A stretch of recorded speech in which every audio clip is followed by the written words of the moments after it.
ناظرین، آپ کا تہذیب ٹی وی پہ استقبال ہے۔ اصلاح خواتین کے نام سے جو پروگرام چل رہا ہے اس میں نئے شمارے کے ساتھ میں مجاز الحق آپ کا استقبال کرتا ہوں۔ الحمدللہ رب العالمین والصلاۃ والسلام علی رسول الکریم وعلی آلہ وصحبہ اجمعین، اما بعد۔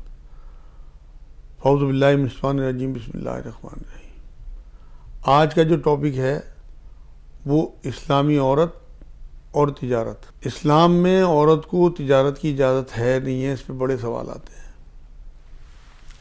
اللہ کی نظر میں اسلام میں عورت اور مرد دونوں برابر ہیں، کسی بھی طریقے کی کوئی پابندی نہیں لگائی گئی شریعت کے علاوہ۔ شریعت کے دائرے میں رہ کے کوئی بھی عورت بزنس بھی کر سکتی ہے، جاب بھی کر سکتی ہے۔ آپ نے دیکھا ہوگا جو اسلام کی سب سے پہلی لیڈی ہیں، حضور صلی اللہ علیہ وسلم پہ ایمان لانے والی، وہ حضرت خدیجہ رضی اللہ تعالیٰ عنہ ہے۔ ان کے بعد حضرت ابوبکر صدیق، حضرت علی، حضرت زید بن حارثہ کا نام آتا ہے، لیکن سب سے پہلے جو ایمان لانے والی لیڈی ہیں وہ حضرت خدیجہ رضی اللہ تعالیٰ عنہ، جو حضور صلی اللہ علیہ وسلم کی بیوی بھی تھی۔ اور آپ لوگوں کو اچھے سے معلوم ہوا کہ وہ بہت بڑی بزنس وومین تھی، ان کا چاروں طرف پھیلا ہوا بزنس تھا، اور وہ اس طرح سے بزنس کو مینٹین کرتی تھی کہ وہ الحمدللہ دن دنا رات چوگنی ترقی کرتا تھا۔ لوگوں کو پارٹنر کر کر کے لوگوں کے ساتھ اس طرح سے بزنس کا معاملہ کرتی تھی، اور ان کے معاملات بھی ایسے تھے کہ لوگ ان کی طرف بزنس کے معاملے میں مائل ہوتے تھے۔ جب حضور صلی اللہ علیہ وسلم کی صلاحیت حضرت خدیجہ رضی اللہ تعالیٰ عنہ نے دیکھی تو پھر خود پیغام بھجوایا اور خواہش ظاہر کی، کیونکہ انہیں ایسے ہی کسی ایماندار آدمی کی ضرورت تھی جو ان کے بزنس کو سنبھال سکے۔ تو حضور صلی اللہ علیہ وسلم میں بہترین بزنس مین بھی چھپا ہوا تھا جو انہوں نے دیکھ لیا تھا۔ ان کے کسی غلام نے آ کے بتایا تھا کسی تجارتی قافلے سے لوٹ کے، تو ان کی باتیں سن کے انہوں نے پھر یہ فیصلہ کیا اور پھر ان سے پیغام بھجوایا۔ حضور صلی اللہ علیہ وسلم کی اس ٹائم عمر مبارک 25 سال تھی اور یہ 40 سال کی لیڈی تھی، لیکن پھر بھی حضور صلی اللہ علیہ وسلم نے اس پیغام کو قبول کیا کیونکہ اللہ کی مرضی ایسی تھی۔ اور اس کے بعد حضور صلی اللہ علیہ وسلم نے ان کے بزنس میں ان کا کافی ساتھ دیا اور کافی ہاتھ بٹایا۔ تو سب سے پہلی لیڈی ہی بزنس وومین تھی، یہ میرا بتانے کا مقصد تھا۔ آپ یہ دیکھیں کہ عورت کو اللہ رب العزت نے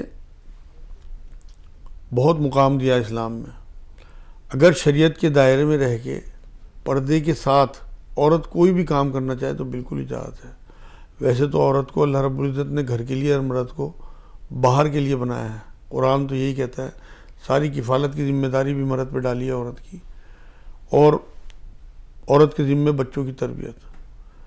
تو بنا ضرورت اگر عورت باہر نکلے گی تو گھر تو سفر کرے گا، پھر ان کی جو زندگی ہے ازواجی زندگی اس پہ بھی اثر ہوگا، عورت کی صحت پہ بھی اثر ہوگا۔ لیکن اگر ضرورت مند ہے تو اسے بالکل باہر نکل کے کام کرنے کی اجازت ہے، بزنس کرنے کی بھی اجازت ہے، جاب کرنے کی بھی اجازت ہے۔ آپ یہ دیکھیں کہ کچھ صحابیات کا میں نام بتاتا ہوں آپ کو۔ ہماری ماں حضرت خدیجہ تو تھی ہی بزنس وومین، حضرت سودا رضی اللہ تعالیٰ عنہ جو ہیں وہ چمڑے پہ نقاشی کرتی تھی، جو آج کل لیدر ٹیکنالوجی کہلاتی ہے، اس کی ماہر تھیں وہ۔ ایک اور جو صحابیہ تھیں حضرت حولہ رضی اللہ تعالیٰ عنہ، وہ جو ہیں، اور ایک حضرت ملکہ رضی اللہ تعالیٰ عنہ، یہ عطر کا کاروبار کرتی تھی۔ حضرت عبداللہ بن مسعود رضی اللہ تعالیٰ عنہ، ان کی بیوی جو ہیں وہ ہینڈی کرافٹ کا کام کرتی تھی اور اپنے بچے پالتی تھی۔ انصار کی بہت سی عورتوں کے بارے میں آتا ہے کہ وہ کھیتی باڑی بھی کرتی تھی۔ انصار کی عورتوں کے حضور صلی اللہ علیہ وسلم سے روایتوں میں لکھا ہے کہ وہ تجارت کے سوالات کرتی تھی۔ تو تجارت کرتی ہوں گی تبھی تو سوالات کرتی تھی۔ گھروں سے نکل کے عورتوں کا جنگوں میں زخمیوں کی خدمت کرنا اور ان کے لیے کھانے بنانا، یہ ساری چیزیں روایتوں سے ثابت ہیں۔ ایک واقعہ میرے یاد آ رہا ہے کہ جنگ احد میں جب حضور صلی اللہ علیہ وسلم کے دندان مبارک شہید ہوئے اور ایک بھالا حضور کے گال میں لگا تو وہاں زخم سا ہو گیا تھا۔ تو آپ نے بہت سنا ہوگا کہ حضرت فاطمہ رضی اللہ تعالیٰ عنہ نے ایک ٹاٹ کا ٹکڑا جلا کے اس کی راکھ حضور صلی اللہ علیہ وسلم کے گال میں بھری ہے۔ یہ تو بہت مشہور بات ہے، لیکن اس میں نقطہ کیا نکلتا ہے؟ آپ یہ دیکھیں کہ احد کئی کلومیٹر ہے مدینہ منورہ سے، تو حضرت فاطمہ رضی اللہ تعالیٰ وہاں سے بھاگ کے تو نہیں گئی ہوں گی کہ زخم سن کے حضور کا بھاگی ہوں گی، وہاں تو کئی گھنٹے لگ جاتے پہنچنے میں، وہ وہاں موجود تھیں۔ اس سے یہ نقطہ نکلتا ہے کہ عورتیں جو ہیں وہ جنگوں میں بھی جایا کرتی تھی خدمت کے لیے زخمیوں کی یا اور کاموں کے لیے. تو حضرت فاطمہ رضی اللہ تعالیٰ عنہ وہاں موجود تھی، تب انہوں نے اپنے بابا کے گال میں وہ راکھ بھری تھی، اس کی ایک ٹاٹ جو ہے اسے جلا کے اس کی راکھ کو بھرا گیا تھا. اور بھی بہت ساری ایسی لیڈیز ہیں جو اس ٹائم کام کیا کرتی تھی اور اپنے گھر چلاتی تھی. آج بھی جو عورتیں اللہ کی حدوں میں رہتے ہوئے گھروں سے نکلتی ہیں تو وہ کام کرتی ہیں شوقیہ طور پہ کہ میں نے پڑھی لکھی ہوں، میں نے جاب کرنی ہے، تو اپنے گھر کو برباد کرنا یہ اسلام اجازت نہیں دیتا. ہاں مجبوری میں آپ کو بالکل ہر طریقے کی اجازت ہے. اگر آپ صرف تعلیم حاصل کر کے اور آپ ایئر ہوسٹس بنتی ہیں اور وہاں لوگوں کی حوث کی نگاہیں آپ کے اوپر رہیں تو آپ یقین کریں آپ یہاں تو چند سالوں کے لیے اچھی بن جائیں گی لیکن آخرت آپ کی خراب ہو جائے گی. اسی طرح کاؤنٹرز پہ بیٹھ کے مردوں کو انٹرٹین کرنا، ان کے سوالوں کے جواب دینا، بے پردگی کے ساتھ آپ کا جسم دکھتا ہو، یہ اسلام اجازت نہیں دیتا. جن شعبوں میں آپ کی ضرورت ہے ان شعبوں کی تعلیم حاصل کر کے ان میں اسپیشلٹی کر کے اور وہاں آپ جاب بھی کریں اور وہ اس طرح کے بزنس بھی کریں. جیسے عورتوں کے کالج کھولیں، ٹیچرز کی ٹریننگ لیں، اپنی پڑھائی اس طرح سے کریں کہ بی ایڈ ایم ایڈ کریں اور پھر کسی گرلز کالج میں آپ ٹیچر بن جائیں. دیکھیں حضرت عائشہ رضی اللہ تعالیٰ عنہ سے 32 صحابہ کا نام آتا ہے جنہوں نے تعلیم حاصل کی ہے اور جو ان سے سوالات کرتے تھے. خاص طور سے وراثت کے سوالوں کے جواب حضرت عائشہ دیا کرتی تھی. تو اس بات سے یہ بات تو ثابت ہوئی کہ حضرت عائشہ بہت دماغ والی عورت تھیں، پڑھی لکھی عورت تھیں اور وہ سوالوں کے جواب بھی دیتی تھی، تعلیم دیتی تھی مردوں کو.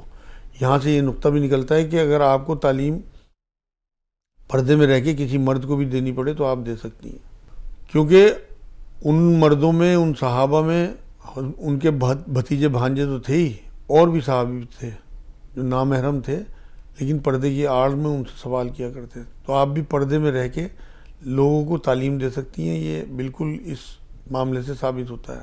اسی طرح سے اور بھی حضور صلی اللہ علیہ وسلم کی جو ازواج تھیں ان میں حضرت حفصہ رضی اللہ تعالیٰ عنہ کو حضور صلی اللہ علیہ وسلم نے ٹیوشن پڑھوایا، صرف اس وجہ سے کہ وہ جو ہیں کم سے کم تعلیم حاصل کر کے اپنے پیروں پہ کھڑی ہو سکے. آپ یہ دیکھیں کہ حضور صلی اللہ علیہ وسلم کبھی کسی عورت کو منع نہیں کرتے تھے کہ وہ کام نہ کرے. ہاں جو شریعت کی حدود ہیں ان میں رہتے ہوئے آپ اپنے کپڑوں کا خیال رکھتے ہوئے، آپ اپنی نگاہوں کا، اپنے بدن کا خیال رکھتے ہوئے عورت مرد کا خلط ملط نہ ہو. اسلام یہ پسند نہیں کرتا. آپ جس آفس میں جاب کریں آپ یہ دیکھ لیں کہ وہاں صرف عورتیں ہیں نہیں ہیں، یا اب جس ماحول میں ہم رہ رہے ہیں وہاں عورت مرد سب ہوتے ہیں، تو کم سے کم آپ اتنا تو خیال رکھیں اگر آپ بہت زیادہ ضرورت مند ہیں کہ آپ کا بدن نہ جھلکے، آپ کا چہرہ، آپ کا بدن ڈھکا ہوا ہو، آنکھیں آپ کی دکھتی رہیں، چاہے صرف ہاتھ کا اور پیروں کا پردہ حضور صلی اللہ علیہ وسلم نے بتایا کہ عورت کا نہیں ہے، باقی تمام جسم ستر بتایا. اور قرآن میں اللہ رب العزت نے یہ بات کہی ہے کہ اپنی عورتوں سے کہہ دو، مومن عورتوں سے، کہ اپنی نگاہیں نیچی رکھیں اور اپنی شرمگاہوں کی حفاظت کریں. یہی بات مردوں سے بھی کہی اس سے پہلی آیت میں سورہ نور کی، اور یہی بات عورتوں سے بھی کہی. آپ یہ دیکھیں اپنی نگاہیں نیچی رکھنے کا مطلب یہی ہے. بہت سارے عالم دین یہ بات کہتے ہیں کہ جہاں جہاں یہ دو چیزیں جڑی ہوئی ہوں وہاں دوسری چیز جو ہے وہ پہلی چیز سے ہی ملتی ہے. اگر جیسے قرآن میں اللہ نے کہا کہ اگر تم پرہیزگاری اختیار کرو گے تو تمہیں حلال رزق ملے گا، تو پرہیزگاری اختیار کرنے پہ حلال رزق کا معاملہ رکھا ہے. اسی طرح نظریں نیچی رکھنے پہ آپ کی شرمگاہوں کی حفاظت ہوگی. تو اگر آپ واقعی ضرورت مند ہیں اور آپ کو جاب کرنا آپ کی مجبوری ہے تو آپ اپنی نظریں نیچی رکھیں، کیونکہ پھر معاملہ دوسرا خراب ہوتا ہے. آپ کی شرمگاہیں جو ہیں وہ پھر حفاظت میں نہیں رہتی. حضور صلی اللہ علیہ وسلم کی تعلیمات کے حساب سے اگر دیکھا جائے تو سطر کے بہکنے کی شروعات جو ہے وہ نظر سے ہی ہوتی ہے. تو اپنی نظروں کو نیچے رکھنا اس جاب میں اگر آپ کے لیے ممکن ہے تو آپ جاب کر لیں، ادروائز اسلام میں بہت سارے راستے کھلے ہیں. ضروری نہیں ہے کہ جاب ہی کریں. آپ زکوٰۃ لے سکتی ہیں اپنے بچے پالنے کے لیے، آپ کوئی گھر میں کوئی کام کر سکتی ہیں، لیکن آپ اپنی آخرت بچا لیں. یہ 60-70 سال کی زندگی ہوتی ہے میری بہن بیٹیوں، آنے والی زندگی کروڑوں سال کی ہے، جس میں اگر خدا نخواستہ آپ کے خلاف فیصلہ ہو گیا تو بہت برا معاملہ ہوگا. میں دیکھتا ہوں آج کل بچیوں